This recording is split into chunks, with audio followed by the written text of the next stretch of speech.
Good morning. Good morning. How is your morning? Spend a couple of minutes here letting people get on here and then we will begin. I just got off the phone with my sweet daughter and sister-in-law and my precious little niece. Just changing clothes and just so sweet, just showing me her little dresses and stuff.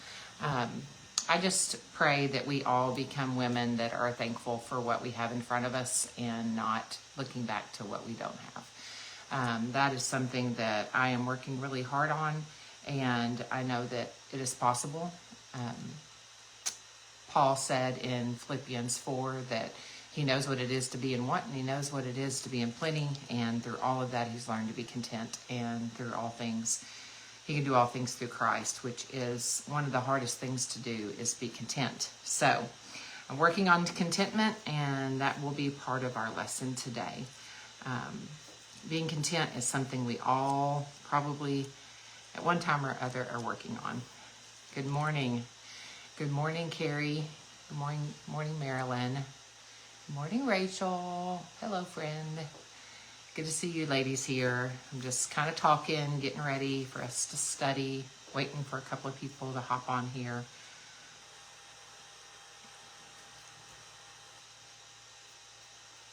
Got a little bit different lighting today, but I didn't want to shut the curtains. And I'm having a hot flash, so I have my little fan. Yes, ladies, this has saved me many a day. Love this little fan. And you know where to get everything, right? It's on Amazon. But anyway, I'm not promoting the fan on this. I'm just saying this has been really helpful to me. And they have fun colors if you care. Just something that helps me get through the day when I have those really hot flashes. And I had one right before I sat down. So, okay. Just waiting another minute and then we will begin. It's a beautiful day here in Ada, America, and hopefully it is for you. If you want to go ahead and open your Bibles to Genesis chapter 19, that'll be the first scriptures that we read. Oh, I did forget my glasses. Hang on, let me go run and get my glasses.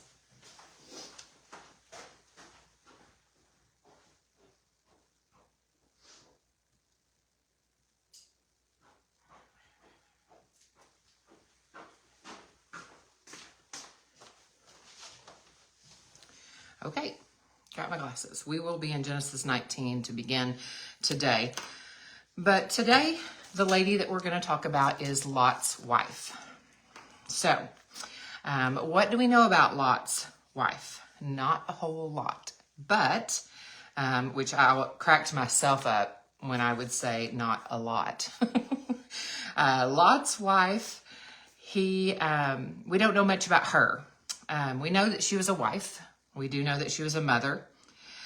We don't know her name. There are some Jewish manuscripts that call her Edith, and I think there's another name that she may have been called, but we don't know what name she goes by, and that really is irrelevant. We know that she was not listed in the New Testament as a woman of faith. You won't find her in Hebrews 11. You won't find her on Jesus' lips in the New Testament except for once, and it was not because she was holy as Sarah was. It was quite the opposite. And so the three words today that we can learn by are the words that Jesus spoke in Luke chapter 4. We'll go there later, but I want to go ahead or it's Luke 17, I'm sorry. In Luke 17, Jesus says, remember Lot's wife. Those are the three words that this lesson today is about. And those three words we can learn so much from. So let's start at the beginning. Let's turn together to Genesis chapter 19 and verse 26. Just to give it a little context, we know that Abraham and Lot were traveling at one point together. Their servants started quarreling, so Abraham said, take whatever land you want and I'll take whatever's left. The other side Lot chose this area that was by the sea, that was full, green, prosperous, flowing, had trees and flowing with all sorts of springs and things that were helpful for his flocks. And so he chose the best of the land, and Abraham went the other way. And years passed, and this place, Sodom and Gomorrah, became very, very evil. And we concentrate on just one of the sins of Sodom and Gomorrah the most, but I want to tell you every sin was there. There was debauchery, there was infidelity, there was disrespect of parents, there was every sin, thieving, stealing, murdering, raping. All of the sins were there, and the place got so horrible, God was ready to destroy that place. But remember that he had made a promise back in Noah's time that he would not flood the earth again. But this time, what did he bring? He brought fire. So we know that he was going to destroy Sodom and Gomorrah. And Abram he knew that Lot was there and his family, and he went to bat. He went to talk to these angels about Sodom and Gomorrah. And we know the story. It's actually, he spoke with God about saying if there were 40 here, if there were 30, if there were 20, if there were 10, all the way to 5, and God was saying, if you can find so many there, the number they were on, then I will save it for those few. And it came all the way down to Lot, his wife, and his daughters. And they were to escape this place before the rain of sulfur and brimstone would come down on them. So let's look at Genesis 19, just verse 26 to start with, and then we'll move through this passage a little bit more. Verse 26 says, "But Lot's wife looked back, and she became a pillar of salt." Okay. This word, the very first word in that verse in my translation is but. But is a conjunction, and it's a conjunction connecting, contrasting ideas. Okay? So what was said before this? If you'll look up in verse 24 or 23, it says, "By the time Lot reached Zoar, the sun had risen over the land. Then the Lord rained down burning sulfur on Sodom and Gomorrah." So Lot had fled. And here's the contrasting ideas. But his wife looked back. And so he went, he obeyed, he did what he was told, he fled, he thought it wise to do what these people told him to do. His wife, but she did not. So that word but is very profound in that it tells us the contrast between the two different things that were happening. Now, when it says, this is really important, when she looked back, okay, she became a pillar of salt. This look back, and I'd be happy for you guys to explore these words after you listen today and give me any feedback in the comments that you want to. What I found, what looked back does not mean, okay? So this is what looking back did not mean. Looking back did not mean a hesitation. Let's look at verse 16 of chapter 19. Verse 16 of chapter 19 says, "When he," being Lot, "hesitated, the men grasped his hand and the hands of his wife and of his 2 daughters and led them safely out of the city, for the Lord was merciful to them."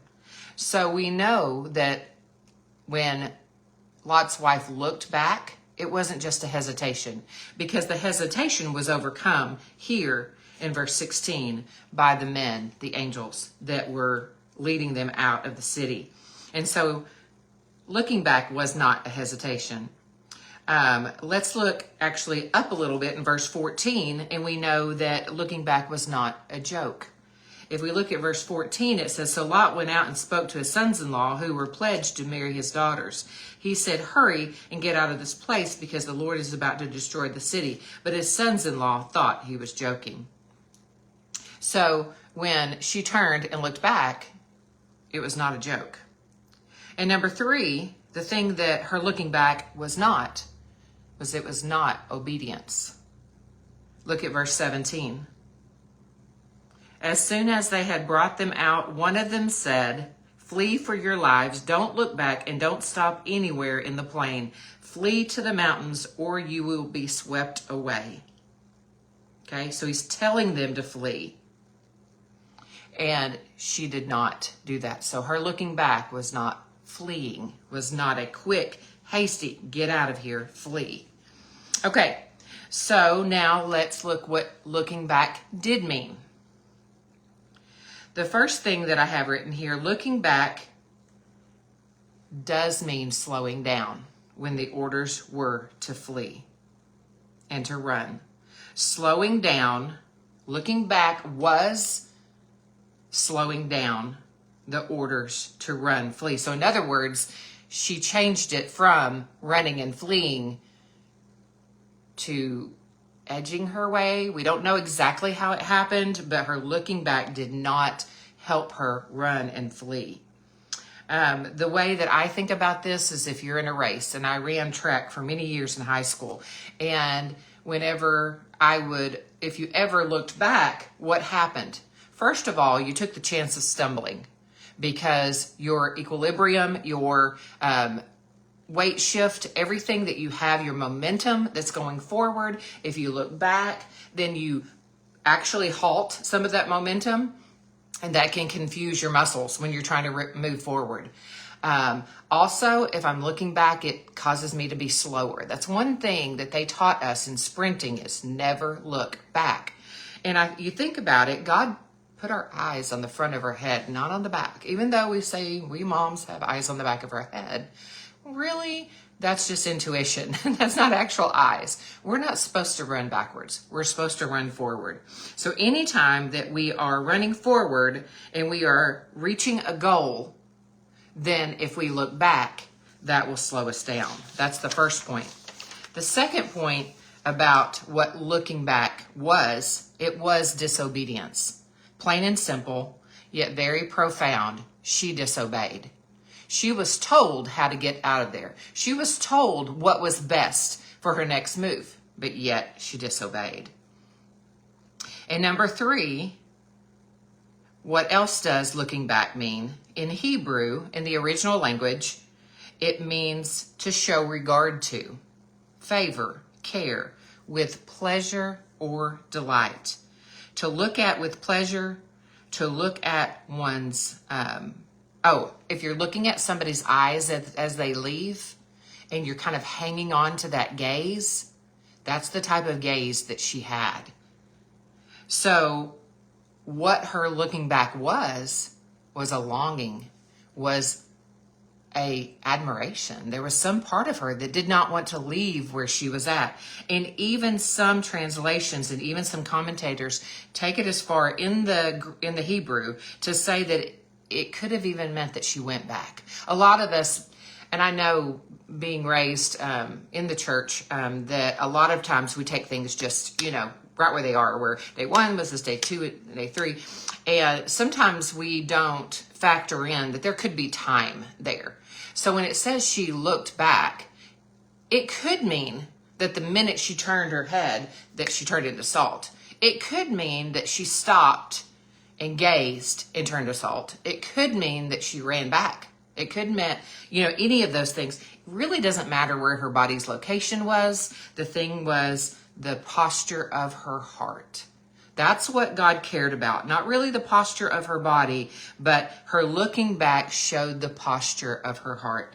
And it was not totally devoted to God, to him. So she did stop in some manner and turned around and longed for where she left, and that kept her from moving forward. Okay. And so we know here that we call that a divided heart because at some point she had to be moving in the direction God told her to be able to have a looking back experience. And so was she going forward or was she going backwards? You'd almost have to say yes. She was doing both. And I want to look a little deeper into that because there's a couple of things here. First of all, when she looked back, she turned into salt, right? I looked up why salt, and I thought it was interesting, so I wrote it down, that in those times, salt was thought of as a penalty whenever you put it on your crops, somebody puts it on your crop, it causes death. It causes infertility and barrenness. So salt can cause death. And so when she turned into a pillar of salt, then the life had left her. The salt was what was left. So we already said that her heart was divided. So let's look at Hosea 10:2. Actually, I'm not going to turn there. I'm going to tell you a couple of verses and then we'll turn to a couple. The first one, Hosea 10:2, it talks about the hearts that were divided, they brought destruction. These are just some things God thinks about a divided heart. Matthew 6:24, no one can serve two masters. Either you're going to hate one and love the other, or you will be devoted to one and despise the other. You cannot love both God and money. It's impossible because they're both gods. So you're either serving one or you're serving the other. Doing something in between is a divided heart. That's what God's saying there in Matthew. So let's turn to James chapter 5, verse 1. James chapter 5.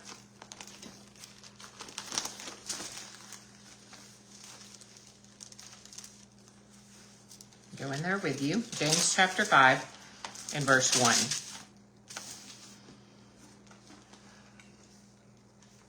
It says, now listen, you rich people, weep and wail because of the misery that is coming to you. Your wealth has rotted and the moths have eaten your clothes. Your gold and silver are corroded. The corrosion will testify against you and eat your flesh like fire. You have hoarded wealth in these last days. Look, the wages that you failed to pay the workmen who mowed your fields are crying out against you. The cries of the harvesters have reached the ears of the Lord Almighty.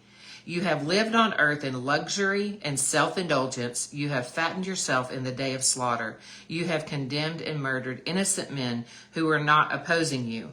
Verse 7, be patient then, my brothers, until the Lord's coming. See how the farmer waits for the land to yield its valuable crop and how patient he is for the autumn and the spring rains. Verse 8, you too be patient and stand firm because the Lord is coming near. So here, we're talking about what happens to wealth, because we just kind of came off the hinges of Matthew chapter 6, that you can't love both God and money. We also know that do not store up for yourselves treasures on earth, where moth and rust destroy and thieves break in and steal, but rather, I'm going to mess up on that. Treasures in heaven where moth and rust do not destroy and thieves do not break it and steal. For where your treasure is, your heart will be also. Okay, that wasn't planned, so that's why I stumbled a little bit through that. But the whole point of that right there is, where's your heart? Remember, God doesn't want a divided heart. And if your heart is bent on wealth and your heart is bent on these things that pass away, I don't know about you personally, every one of you, but I know that I've lost some people very dear to me in my life. When I think about those people, they didn't take anything with them. Nothing. They didn't even take their body. They took nothing with them. And so that's something that we need to think about whenever we're talking about our heart. It cannot be divided because the only thing we take with us is our soul. So is it devoted and looking forward and not looking back to something that may pull us away from the Lord? Okay. So let's go to Revelation chapter 3, verse 14 through 16. Revelation chapter 3, verse 14 through 16. This is in the letters that were to the churches. And the one to Laodicea, you guys know where I'm going with this. I'm going to just read it. To the angel of the church in Laodicea, write, these are the words of the Amen, the faithful and true witness, the ruler of God's creation. I know your deeds, that you are neither cold nor hot. This is God speaking. You are neither cold nor hot. I wish you were either one or the other. So because you are lukewarm, you're neither hot nor cold, I'm about to spit you out of my mouth.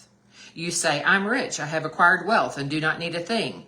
But you do not realize that you are wretched, pitiful, poor, blind, and naked. I counsel you to buy from me gold refined in the fire, so you can become rich, and white clothes to wear, so you can cover your shameful nakedness, and salve to put on your eyes, so you can see. Those whom I love, I rebuke and discipline, so be earnest and repent. So if we should be turning from anything, it should be from anything that we desire that does not lead to the Lord. And so here in Revelation, he says, if you're lukewarm, he will spit you out of his mouth. And I don't know about you, that's not where I want to be. I want to be totally devoted to the Lord, and that is what I'm working on. Okay, so now we know what God thinks about a divided heart. 2 verses that I'm just going to give you, we're not going to turn there, are Deuteronomy 6:5, and then repeated in Matthew 22:37 and 38. This is our love the Lord your God with all your heart. And I'm going to leave it there. I know that the verse says more, but love God with all your heart. And that is what? The number 1 commandment. And so the greatest command we've ever been given is don't have a divided heart. So Lot's wife had a divided heart, and God gave her the penalty of her sin. She was a monument of disobedience for everyone to look on. They would look on that. And even today, if you go overseas, they will show you what they believe is the Lot's wife, whether it's a rock or they say it's just a mound, and we don't know. But the fact that they would take people there for part of the tour of their land, wow, what to be remembered about. You're remembered as the one that was now a rock and turned into, and remember Lot's wife. And we're going to get a little bit more into that, of what Jesus said about that in a minute. So whether she turned and immediately turned into salt, or returned to Sodom and then turned into salt as that rained sulfur and brimstone, we don't know. Either way, like I said, doesn't matter where her body was.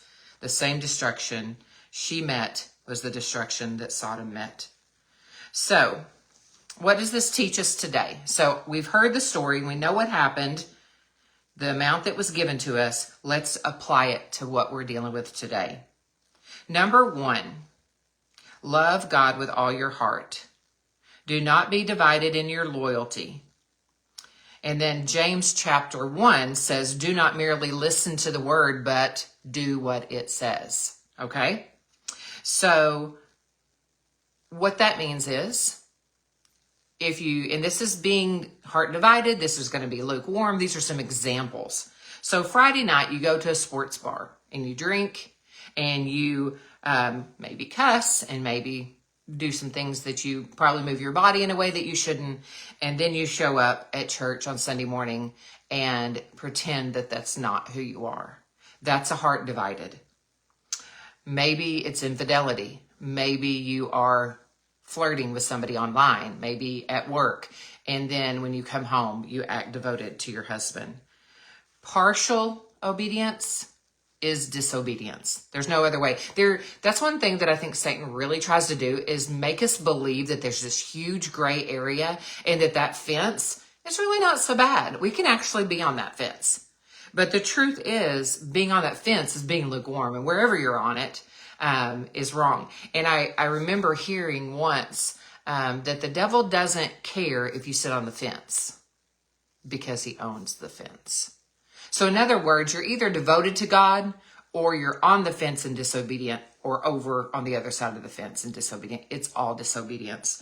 And so what we need to learn is that in Hebrews 12:2 and 3, it says, let us fix our eyes on Jesus, the author and perfecter of our faith. And I'm going to go here real quick. Hebrews 12:2. I love the Bible. I love this verse, but there's so many verses.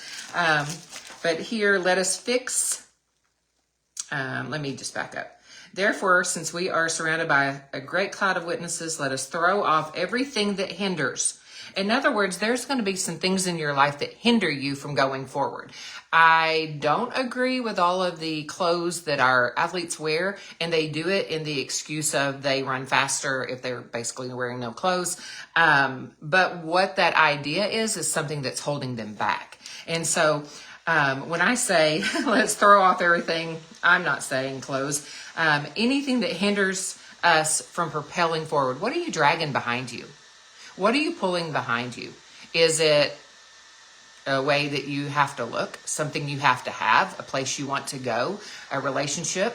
What is it that you're dragging behind you? Let that go. Throw off everything that hinders you, and also throw off sin that so easily entangles you, and let us run with perseverance the race marked out before us. Verse 2, Hebrews 12:2. Let us fix our eyes on Jesus, the author, perfecter of our faith, and for the joy that was set before him, endured the cross. You wonder how Jesus went all the way to the cross?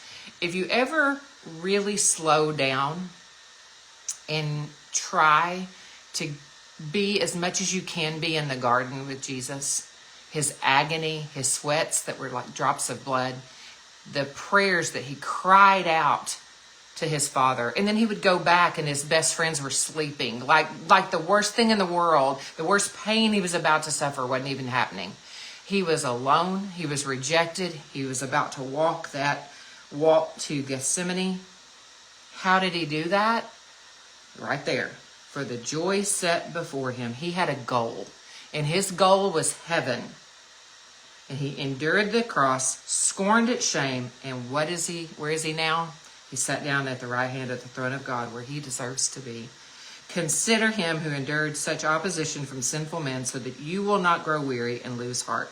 So it's telling us to fix our eyes on Jesus. Now, those of you that have heard me talk before, this is going to be one of those stories that you're going to go, okay, this is the 15th time I've heard this, but it makes a point. And to me, this analogy really preaches. It really does. It does to me and has for years. When I was about 18 years old, 17, 18 years old, I worked on a farm. I was a farmhand. It was really what I wanted to do in life, was be a farmer, to have cows and have horses. And that was something I really wanted to do. But I was a farmhand, and so I got to do a lot of the grunt work. But one of these days, she set me on a tractor, and she actually let me plant hay. I had never planted a field before, and she had over 2,000 acres, so this was quite a field. And she said, you have to make straight rows. You have to make straight rows. And I'm thinking to myself, I've never made a straight row. I've never made a row. So how do I make it straight? She said, it's very simple. Find something on the other side of the pasture right in front of you. So you just sit, and I do it now in my mower, and it still works. Do it sometime when you're mowing, or if you're on a tractor. Do it. Just do it to see the example that I'm showing you. I sat on the tractor, I looked straight ahead of me, and I would find something. It would either be a stick way out there, a leaf that I could tell was a different color than another, some part of a fence, something out there. And I had my hands on the wheel and my eyes fixed on that one thing, and I would just go. My eyes would never come off of that one thing. I don't care if I had an itch. I don't care if I heard something. I don't care what happened. I did not look at my hands to steer, how fast I was going, anything behind me by any means. I just fixed my eye on that one thing when I was going over acres of land.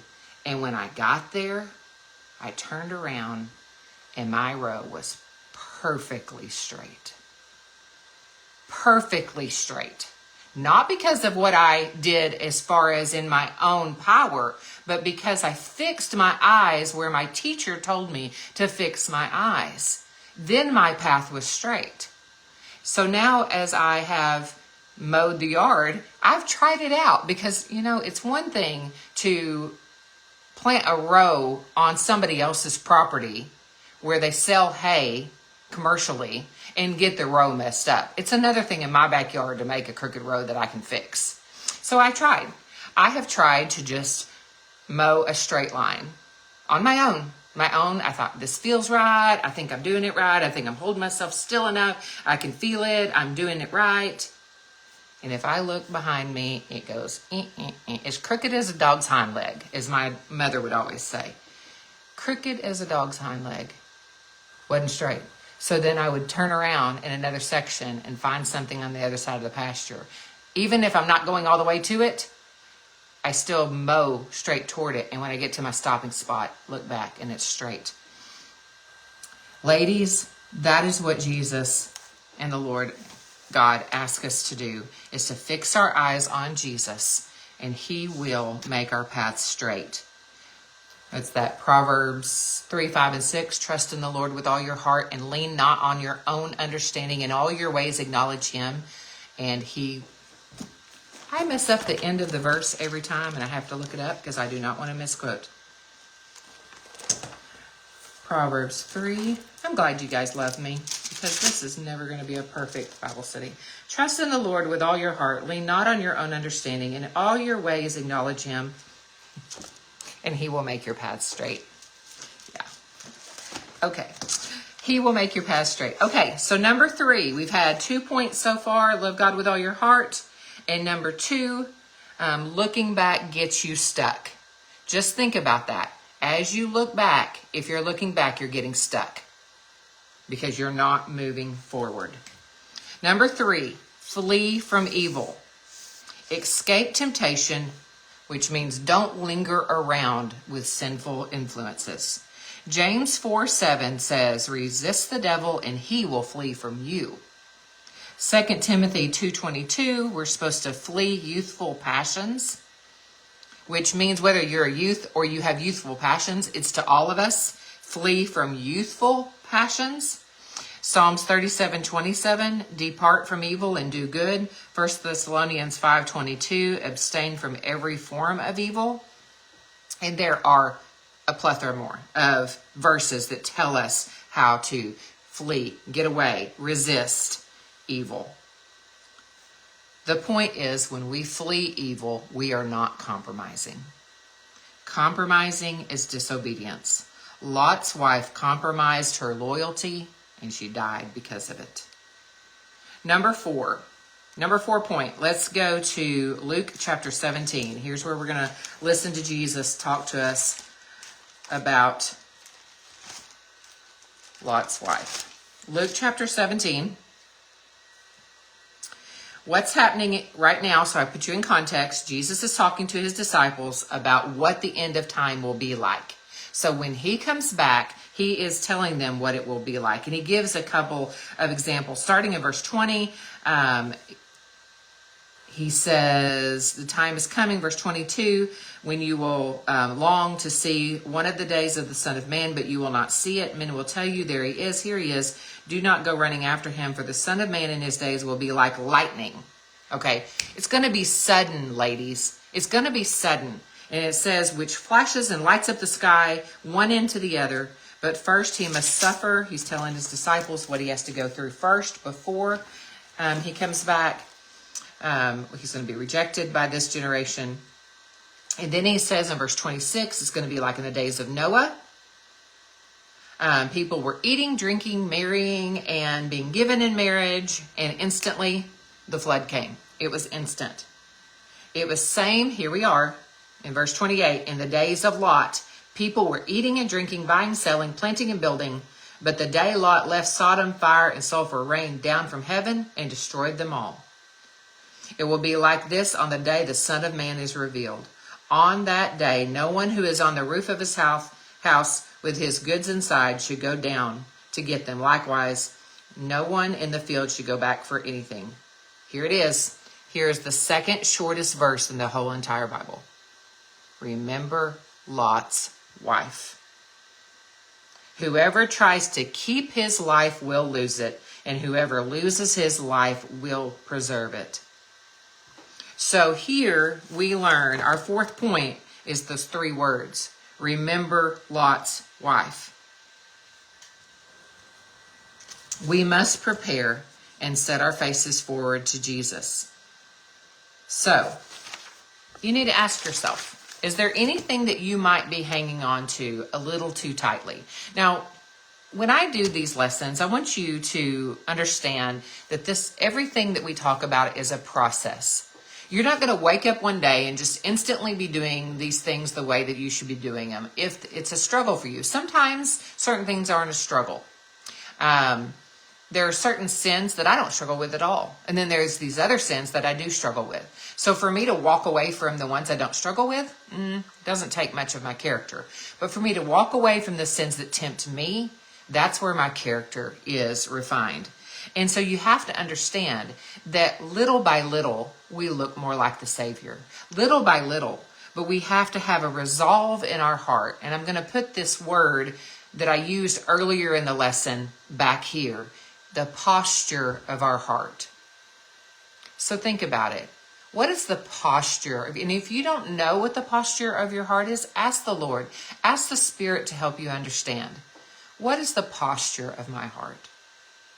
And I will tell you that as I get older, and I can only speak for myself, the posture of my heart is slowly letting go more and more of the things of this world. It hasn't been all one day I just decided, don't care about nothing in the world. No, it's a process.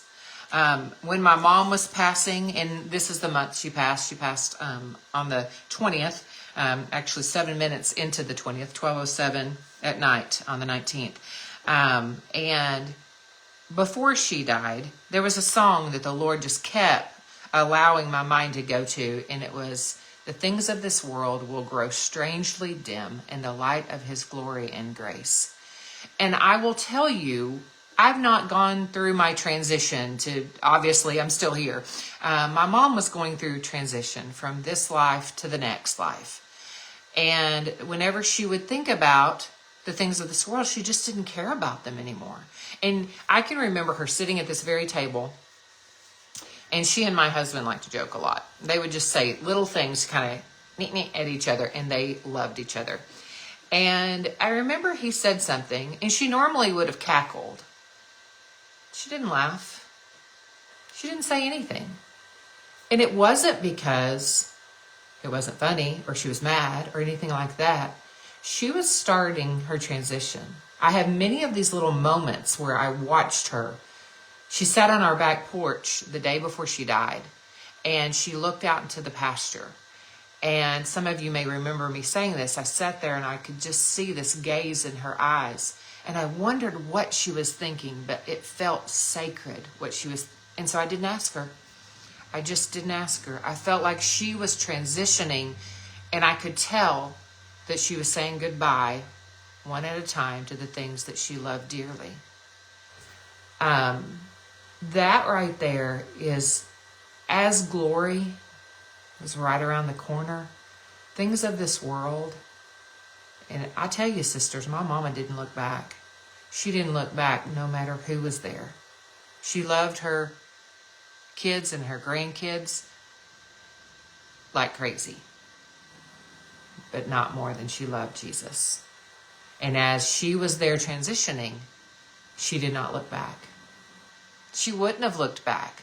He was her hope. He was the light at the end of her tunnel. He was her joy. He was her everything. If you spent time with my mom, you would have known that. And so that is where we are going, is to look forward and slowly, it's not that we don't care about things, but they don't hold the same value anymore. Because if something in my life is not getting me to my goal, then it doesn't belong in my life.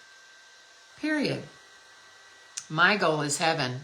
And if anything in my life is not getting me to heaven, then that needs to be removed. So I'm not slowed down, so that I'm not divided in my heart.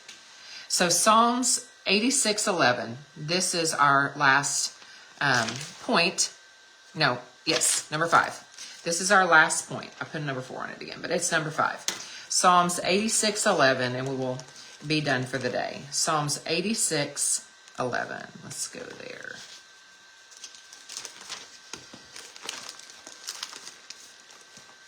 It's a beautiful chapter. I love a lot of the Psalms. Some just seem to flow, and this one is just beautiful. I'm going to read starting in verse 10.